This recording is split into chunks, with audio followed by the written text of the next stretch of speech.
Thank you, Hetty. That's a tough act to follow. So, I don't know about you, but public speaking is terrifying to me.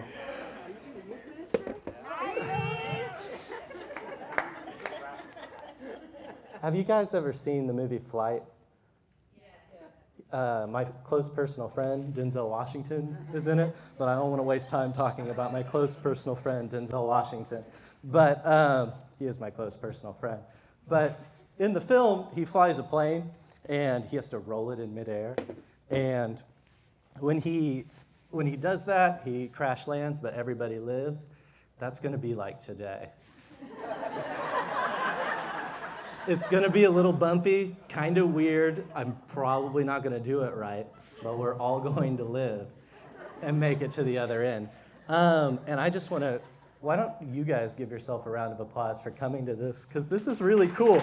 I really appreciate the Creative Mornings crew. This is fantastic. And look at this beautiful stuff behind me, I swear. Like, I'm so distracted. I want to look everywhere. This little 360 rotunda.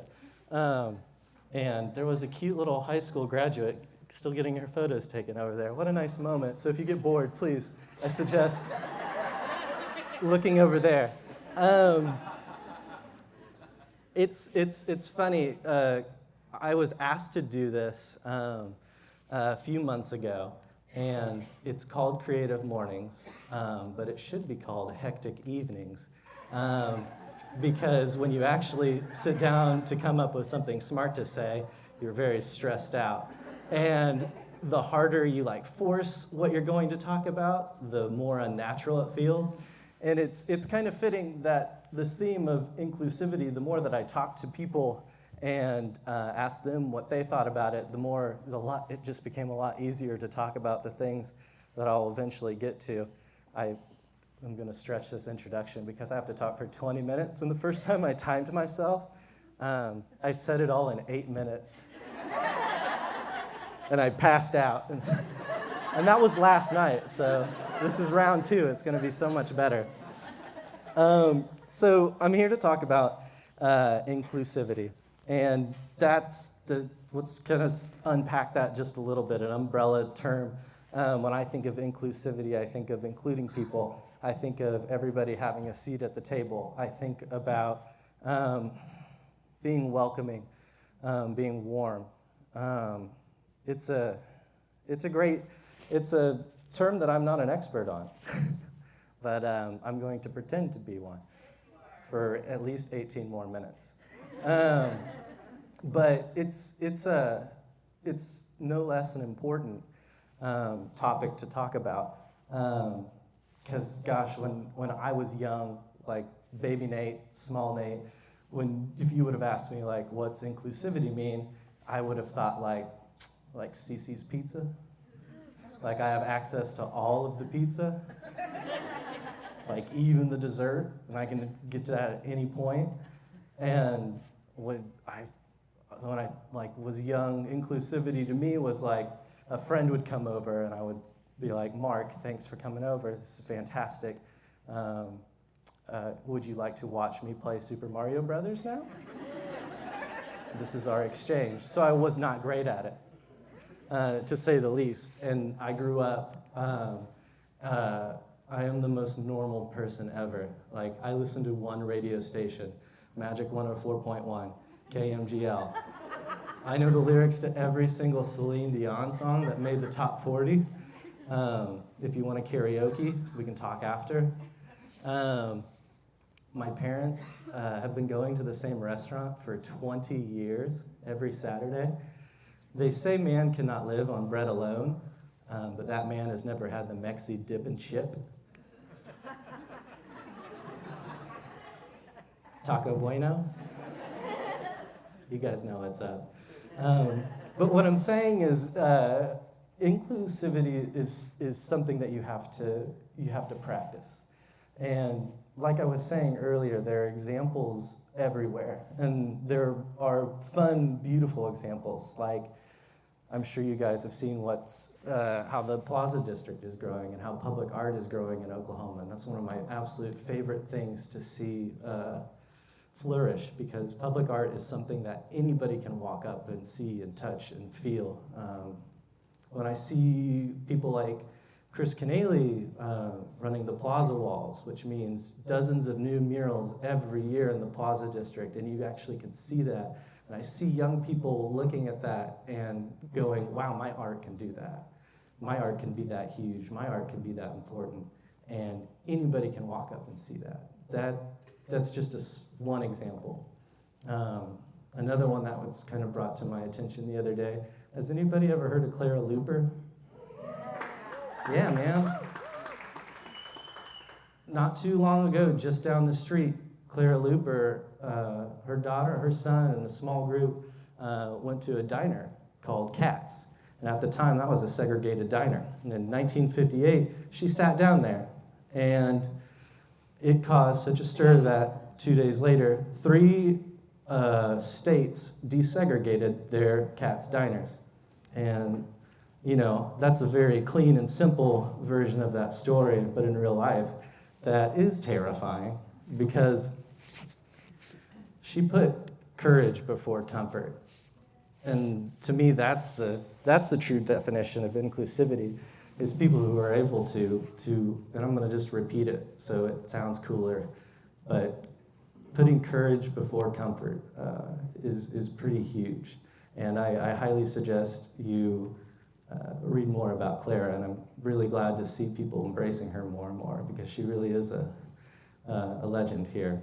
And there are just 2 things that I wanted to focus my time on here today. Can everybody hear okay? I feel like I'm swallowing the mic a little bit. Okay. How good? Yeah. Be specific with your criticism. But 2 things that I wanted to focus on, just when I think about inclusivity, these 2 things emerged. And one was, it's funny how I see, and this is myself and this is everybody, we're not inclusive in small ways sometimes. And I'll use music as an example. I used to be a music writer at a newspaper down the street called The Oklahoman. I worked there for 4 years, and my beat was entertainment. And so I somehow tricked them into letting my job be go see 250 concerts a year.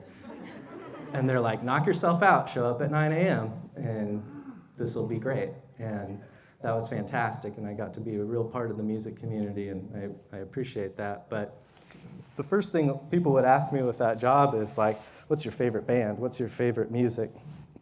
And I would tell them my favorite music is the Spider-Man 2 soundtrack. And they're like, okay, cool. Well, I like every music, like every genre except for rap or except for country, right? Which always surprised me. It's just like a lot of times people's first go-to thing is to say what they dislike. And I feel like so much of that comes from kind of like a feeling of unknowing or being uncomfortable with learning about a different genre of music. I grew up here in Oklahoma City, and every single morning in elementary school, we sang this song called This Land Is Your Land. Are you familiar? Some Woody Guthrie fans out there? Every single morning, there were actually 2 songs by famous folk artists. One, obviously, This Land by Woody Guthrie. And the second was Bop by Hanson. Famous folk troubadours, Hanson. You might have heard of them. But when I was young, I just thought this was the dorkiest song ever. And I didn't get it. And I really dismissed it and folk music in general for a really long time. And that was because I didn't really know much about the history. And the more I scratched at the surface, and man, the history of that song is fascinating. When Woody originally wrote those lyrics back in 1940, the original song title was God Blessed America for Me. That is metal AF. I don't know if I can cuss, but that's heavy. And it's like this little satirical jab, right? Like Woody Guthrie was actually sick of hearing God Bless America on the radio over and over again. And so he kind of realized it through his travels and seeing the world that this country, it's hard to amplify the voice of the little guy. And he saw that. And in his original lyrics, and you should go to Tulsa to the Woody Guthrie Center and see these original lyrics. It's crazy, they have them. He apparently didn't Instagram anything. He just wrote it down. And somebody found it. It's great. But they have the lyrics, and they're pretty, the actual lyrics that I was singing in elementary school, they're pretty upbeat, right? He had 2 verses that didn't make the final song. And one of them's about a sign that says private property, and the other side is nothing is written, because someone's printer ink obviously ran out. But that was the bad, sorry. That was the worst of my dad jokes. That one I showed this to my girlfriend, crickets. But the other lyrics about people waiting in a relief line and noticing that there are hungry people. And apparently some music producer in the past went, Woody, that's not going to sell records. But that was on his mind at the time. And I wouldn't have known that. I could have gone my whole life just thinking that this was some song that I was forced to sing as a child. But the more you get uncomfortable, the more you research, the more you read about things, the more meaning you could possibly find. And that's just a small way to open up your world. And I've opened up mine. How am I doing on time? I need to know if I can have the dance routine at this point in time. Yes. No time for the dance? That is too bad. And if you want to get more coffee, you should definitely do it. Do not stop for me. You can listen and get coffee. And also, thanks for bringing a dog. And someone else brought a baby. And look at that cute baby. That makes me feel so much better. And now I'm ready to move on. So that was being inclusive. He's getting coffee. That's being inclusive in like a small way, like in your tastes, what you do in your free time. I really had to tackle with this definition, this word, inclusivity, when I started my new job. So I was very, very comfortable working at the Oklahoman, doing the music beat, and I would have done it forever if I thought that was the right path for me. But I got an opportunity to work at a street paper called the Curbside Chronicle. And their street papers, shout out to Curbside. Go hug a vendor today, but don't, just buy a Curbside. That would be so much better. But I knew it was going to be different. Like, I'd never worked in the nonprofit world before. I can't tell you how many times I walked past the vendor that worked next to the Oklahoman before I actually sat and had a conversation with this person. It's a lot easier to just go about your life and look the other way. But working on a couple stories, I think really sum up my time at Curbside. And so I'm taking photos there, I'm writing stories there, I'm helping do page design, and all the while we've got people working with our vendors to help them find their next fit so they can move on from Curbside. But my job is to slowly document the end of homelessness, is how I like to say that. But a couple stories really, I guess for the lack of a better term, opened my eyes. And that's when I started doing more research about public transportation and the bus system in particular. So for about 2 weeks, I tried to ride the bus. And I would do my interviews on the bus with people who were riding by choice and people that had no other choice to ride the bus. And I met a man and this was before the bus ran on Sundays, right? I'm currently a part of this amazing club where I have a car, and anytime I want to do anything ever, I get inside of this box and I instantly get to go wherever I want. And that is the most, it's unbelievable how simple that is for me, and that's just me recognizing a privilege there. But when I asked, what do you do if you want to go somewhere on Sunday?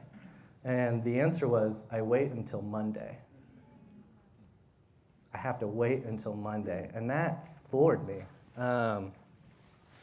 And it was difficult, but the more we kind of interact with these things that we're not normally comfortable with, and thank God we've got bus service on Sunday again. I think that's a huge step forward for this city. But if it's just so easy to not see this stuff. And another story, and this was just interacting with a vendor. One of our vendors had fallen ill, and he needed to be taken home because he couldn't work. And so he gets in my car, he's in my passenger seat, his partner's in the back seat, and I'm just going to take him about 10 minutes away. And I noticed that his shirt has changed colors. What was once gray was black because he had sweat through it. He was really sick. And I go, John, I'm no doctor, but should we go to the hospital? And he goes, no, I just need to go lay down and rest. And I go, what if we just sort of went to the hospital? Like, it's hard for me to make a decision for another person, right? And his partner goes, John, like, why aren't we going to the hospital right now? And he goes, because I can't afford the bus fare home. Folks, that's less than $2. And for both of them to go home, that's 2 Red Bulls right there. And I know because I drink way too much Red Bull. But that floored me. We realized, though, it was election day, and the buses are free. And so that changed his mind. And we go to the hospital, and we get there in time to realize that he was having a massive heart attack. And because of his partner, and because the bus was free that day, he lived. And can you imagine the difference that it would make? Like, I want the bus to be, like, that should never be an option, right? That should never be an option for our neighbors, especially our most vulnerable neighbors. And I'll tell you that like, I didn't want to be super depressing today, but I'm a liar. But that floored me, guys. And I want to live in an Oklahoma City where people don't have to make that choice. And I'm going to end my speech with something I stole from someone that I didn't know was going to be here today. But he is. He's in the front row. I think he's looking at me. Yeah. Oh, yeah. We're making eye contact directly. Marty is my friend. And he said this just a couple days back, and I can't stop thinking about it. Maurice Mo Mitchell, Black Lives Matter organizer who helped start that, he had this fantastic quote, and it's kind of the thought that I want to leave everybody with today. And he said, I'm going to read it off of my set list right here so I don't mess it up. But he said, a better world is not just possible, it is essential. But it is not inevitable. Be organizers. And I think that's the very definition of being inclusive, opening up our worlds and making sure there's a seat at the table for everybody. And thanks for listening, everyone. I got kind of heavy at the end, but I feel less nervous, so that's what it's all about, me. Don't clap at that.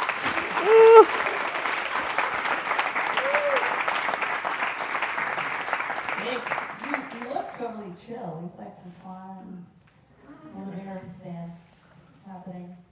No, he's hiding behind. Oh, I'm terrified. I'm sweating in ways that are uncomfortable to talk about. We have time for a couple questions. Did we tell you this? Yeah. Okay, great, because it would be more terrifying if we did. Questions? John? I probably don't, but I was at the arts festival a few hundred yards from here. Yeah. And I ran into Pete Seeger, and I just wanted to pass on what he told me. Okay. Because he was saying, now a few hundred yards over there on Classen Avenue, that's where Union Maids was written. And they told me the background story on that, which was timely because it was right next to the farmer's market where the biggest food riots in American history occurred, which is just a few hundred yards from community camp, the biggest homeless camp in American history. So it's just amazing every few hundred yards in Oklahoma, we come across an amazing piece of history that we'd love to see included in history lessons. Yeah, that's an awesome point. Cool. John, I feel like you're a wealth of knowledge about Oklahoma City. I learn something new That's from you incredible. every time we talk. Any other questions to Nathan? He's praying, I think. Oh, you guys are He's making like, it no, please, too no. easy. Clint has one. I have it. Okay. Do you have, like, my father-in-law is in Hot Springs, and I showed him the Curbside Chronicle maybe a year or two ago, and he was kind of floored. Do you have plans to, like, model that in different cities, or try to get others started so that it can be, like, kind of spread it? Next question.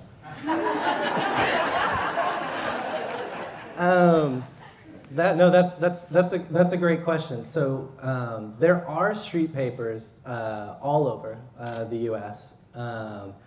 The biggest one is over in the UK. It's called The Big Issue, and that is one of their best-selling magazines. It is like the Rolling Stone over there. It's huge. They get interviews with the freaking Pope to Game of Thrones people. They're both equally famous. But I say that because that's a huge. They're like in Japan and they're everywhere, and we are very small. There's just a handful of us, and as much as I would love to see us expand, that it's so much work to make one of these things happen. Like, it's funny, some people think I still work at the Oklahoman and put Curbside together, and I say, God bless you. I would be a shell of a man, just huddled in a corner, so nervous. But I hope to see more things like this expand. And I will say this, one of the only reasons that Curbside works, and you'll see Curbside expand, is because the community wants it to. Nobody knew that Curbside was going to work in Oklahoma City before it started. Between a lot of luck and a lot of hard work and a lot of acceptance from this community, that's why you see stuff like the flower campaigns and the wrapping paper campaigns, and why those are really, really important to us. And that's all because of the community. And people ask about Tulsa and Norman and other places all the time, but with our vendors, transportation is difficult. It's hard for them to even make it to the Homeless Alliance to pick up magazines. Like, it's wild how much thought that goes into it, and so I'm going to talk for another 20 minutes on why. No, but I would love to see it expand, and I hope. And just some cool news. There is an INSP. It's the International Network of Street Papers, and it's international. All of the street papers kind of communicate to this organization, and a new one just started for the U.S. And a man that used to work at the Portland street paper now heads that. He's just getting it started. So I really hope that does breed more street papers and more conversations, because we need it. And tell stories like what you just mentioned. Those are fantastic. I'm probably going to bother you about it later. But all that to say, no, we're not expanding. But that's a great question. I see a hand. So other than buying the Curbside Chronicle from Frank, that I do regularly, Nice. what would you tell the average engaged, mindful citizen of Oklahoma City how we can help? You're already setting a perfect example there. Being a regular customer, have conversations with your vendor, get to know them a little bit. I mean, this sounds so simple to say it out loud, but they're just like anybody else for the most part. There's just a lot of barriers that we don't always see, but they, for the most part, would probably enjoy to have a little conversation, say hi. Again, Mother's Day is coming around. We'll have a Mother's Day flower campaign. We'll have pop-up shops all around the city. And if you, oh, nice.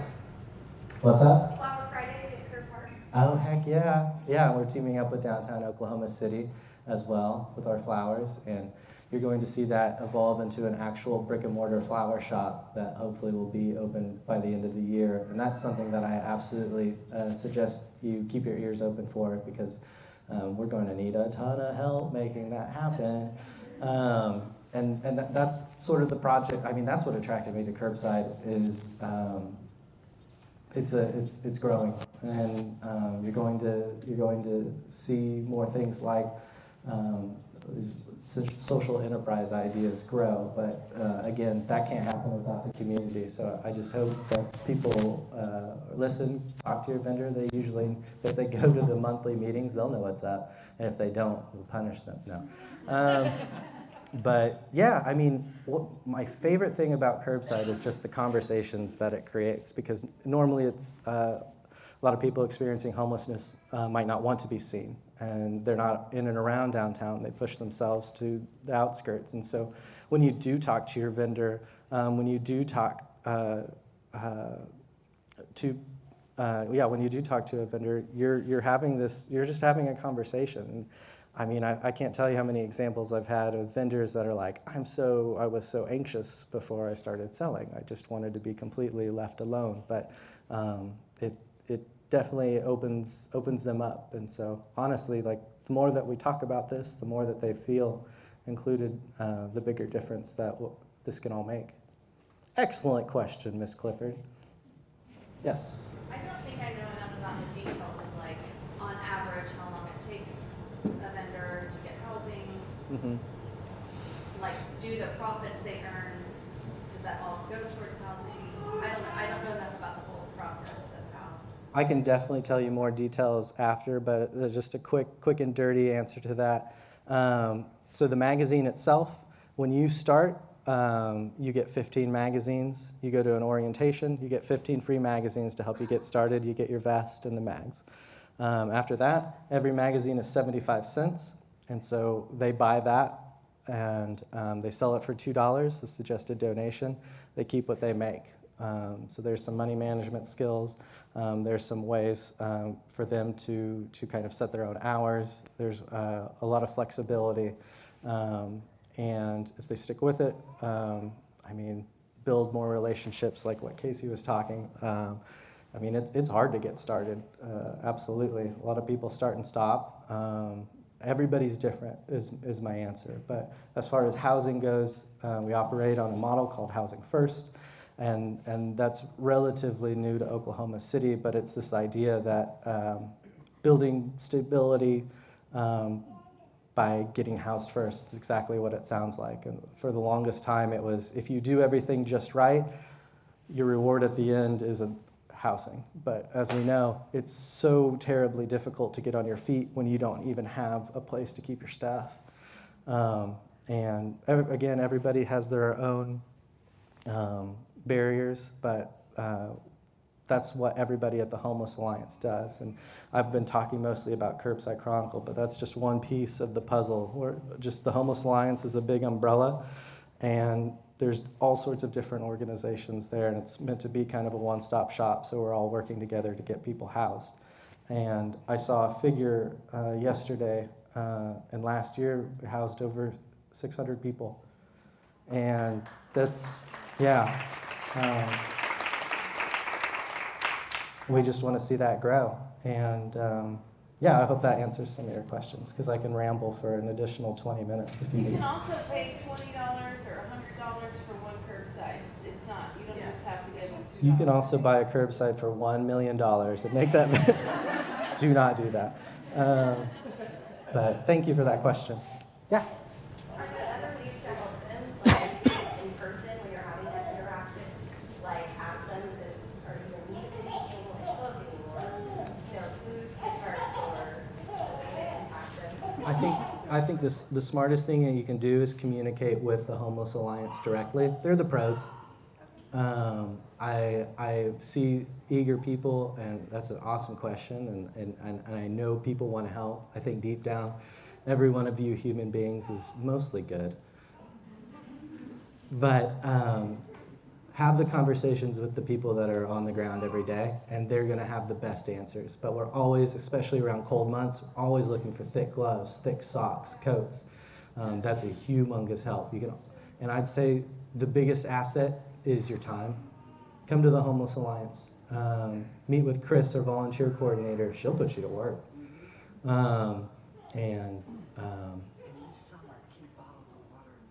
Oh yeah, that's a dope idea, Marty. Bottles of water in your car. If you see a vendor and it's hot out, give them a bottle of water. And if it's not a vendor and it's someone that looks thirsty AF, give them a bottle of water.